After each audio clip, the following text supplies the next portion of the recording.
The ULM Warhawks, my alma mater, my former employers, my favorite college football team, ULM mentioned.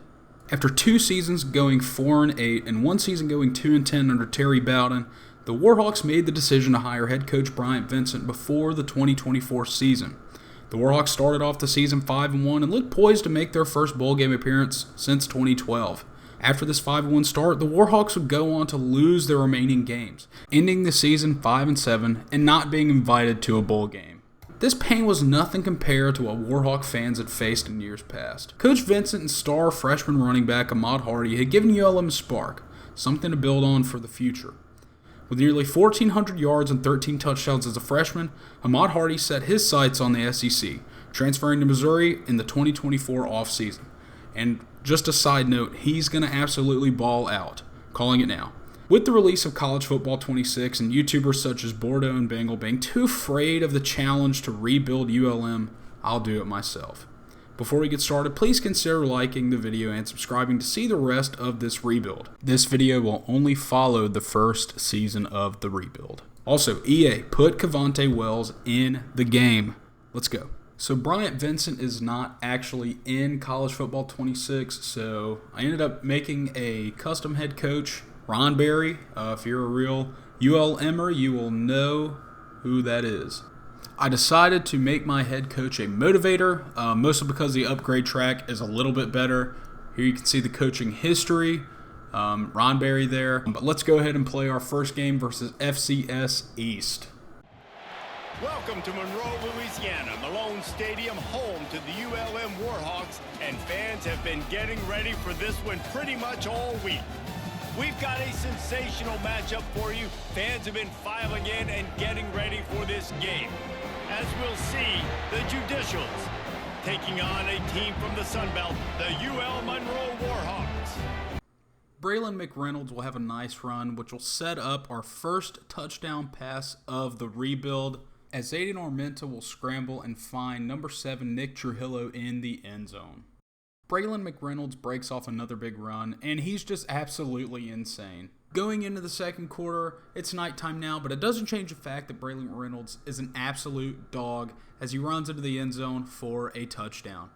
And being the pure playmaker he is, he's also catching passes out of the backfield, as after this gain, he will have 3 catches for 60 yards in the game. And at this point, I had to check to make sure that I was still on Heisman, because it was honestly a bit too easy playing against FCS East. So now we're set up nicely in the red zone as Aiden Armenta throws a second touchdown pass of the day. But on the next drive, Aiden Armenta throws a pick. We still have the lead as our defense was able to lock down FCS East, and Aiden Armenta throws another touchdown pass to Brandon Buckhalter. And with 2 minutes and 40 seconds left to play, it looks like the Warhawks are going to start the season off 1-0.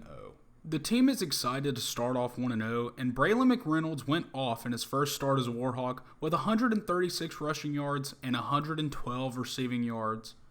After losing, our second game versus Alabama, the Warhawks are looking to bounce back against UTEP. We start off strong with a 14-0 lead in the second quarter, but UTEP makes it a close game in the third. Late in the fourth quarter, UTEP has a 3-point lead, so it's up to Aiden Armenta and Braylon McReynolds to lead the Warhawks offense and retake the lead, which they managed to do as Aiden Armenta finds Nick Trujillo in the end zone for a touchdown, sealing the game for the Warhawks. In our next game against Arkansas State, we look to break a 15-game losing streak against the Red Wolves. ULM has not beaten A-State since 2009. I genuinely believe we're cursed against them.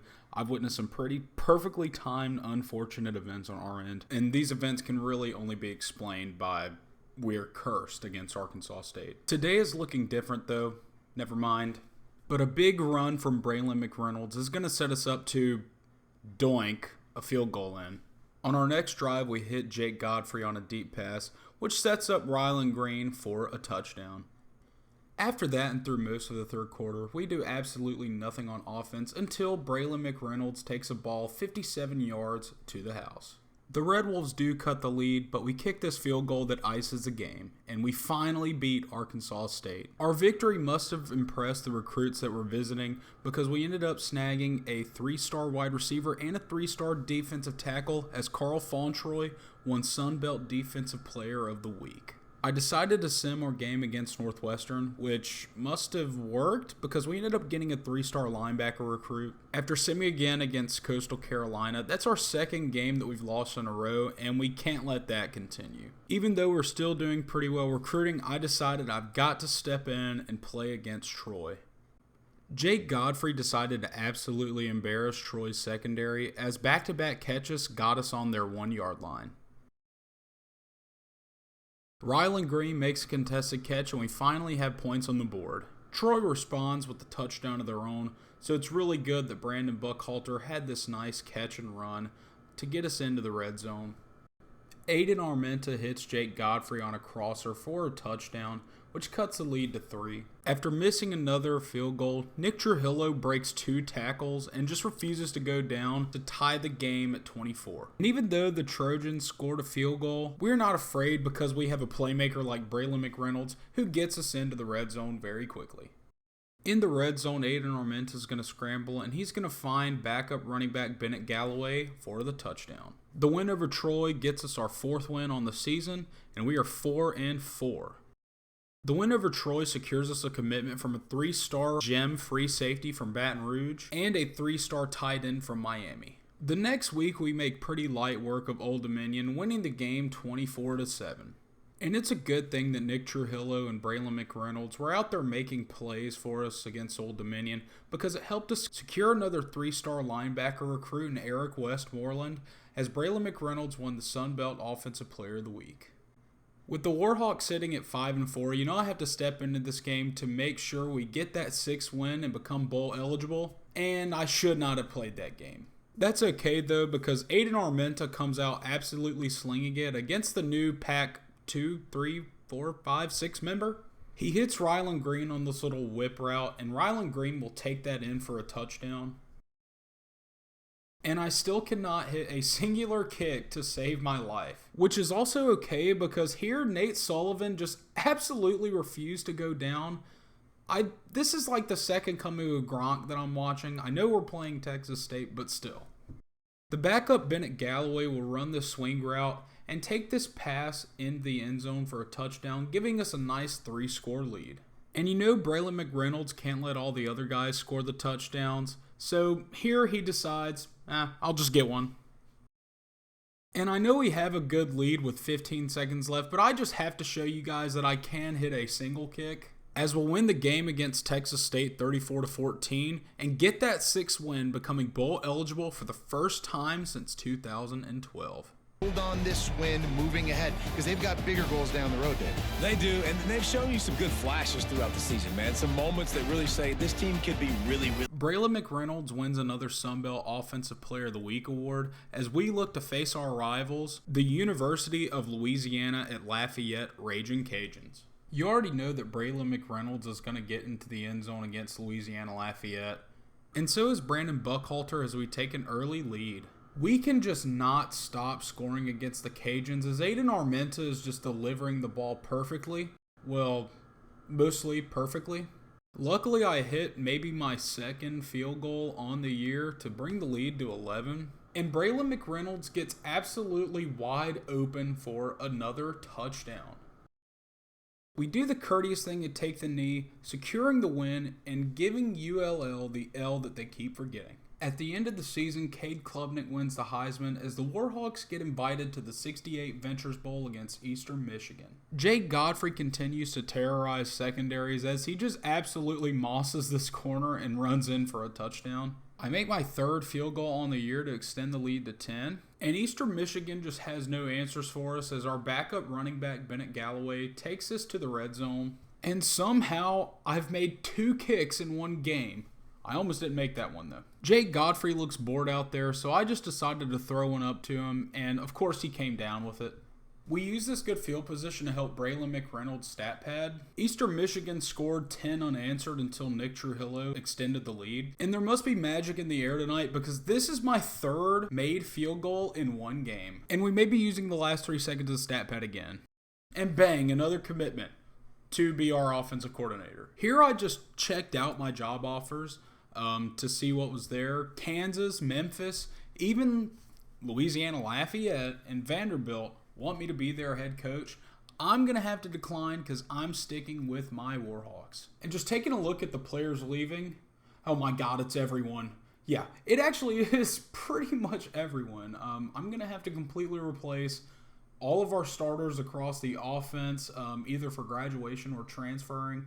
I tried my best to keep Aiden Armenta and also Braylon McReynolds.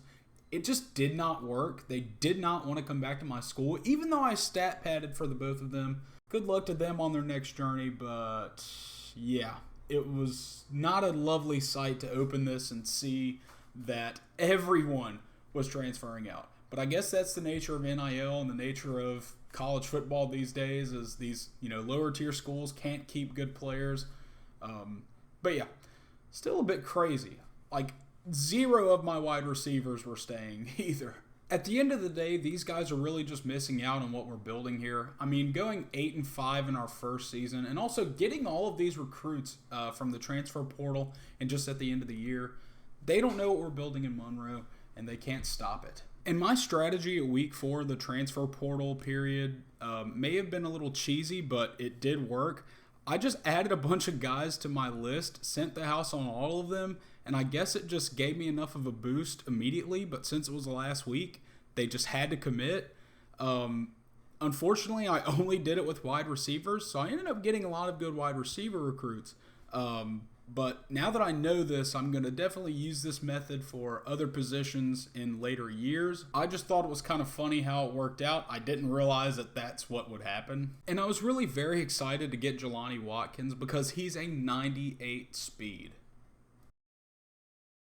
If you'd like to pause and look at the transfer portal class, feel free. So just a little recap before I go. On our first season, we had an 8-5 record, had our first bowl appearance since 2012, and our first program bowl win. We defeated our rival ULM, and we beat Arkansas State for the first time since 2009, ending a 15-game losing streak.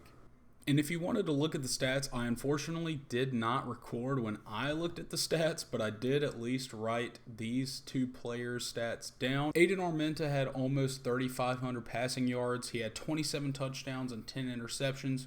Braylon McReynolds had 1,228 rushing yards, 9 rushing touchdowns, 4 receiving touchdowns, also adding 616 yards receiving. And if you somehow made it to the end of this video, thank you very much for watching. This is my first time ever trying anything like this, so, if you would, please leave a like and definitely comment any suggestions.